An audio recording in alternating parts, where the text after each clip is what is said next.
Mark Meadows is under the scrutiny of multiple prosecutors. The latest includes a case involving potential voter fraud. So what does this mean for Meadows in the months to come? Next week, the January 6th House Committee could refer former North Carolina Congressman and White House Chief of Staff Mark Meadows to the DOJ for criminal charges. He's also being investigated in Georgia after claims the Trump campaign tried to change the outcome of the election.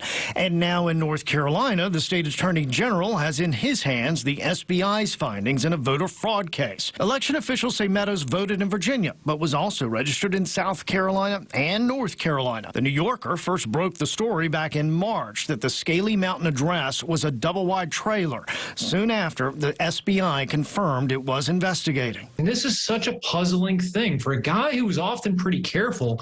I mean, this is a piece of property that he never owned, rented, or even stayed a night at. So the notion that he would have ever thought that he was going to get away with this kind of shocks me.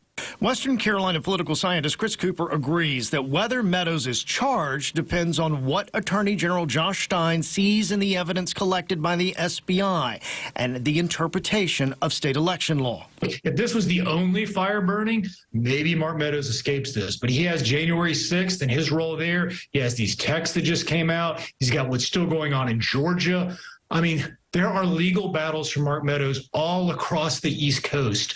It is difficult for me to understand how he salvages this into any sort of a career, to say nothing of the possibility anyway that he could serve real jail time. When Mark Meadows first ran for Congress, I covered that race living in Asheville, living in the 11th district. You've lived in the 11th district before and since then. Did you ever get a sense back then that it would come to this? No, absolutely not. Look, Mark Meadows was a charming one-on-one politician. He's obviously very, very good at finding power and how to exercise power. He didn't strike me as the kind of person who would make this sort of mistake. And honestly, at least at the time, I never would have thought he would be somebody who'd be involved with January 6th and what became January 6th in the way that he clearly was.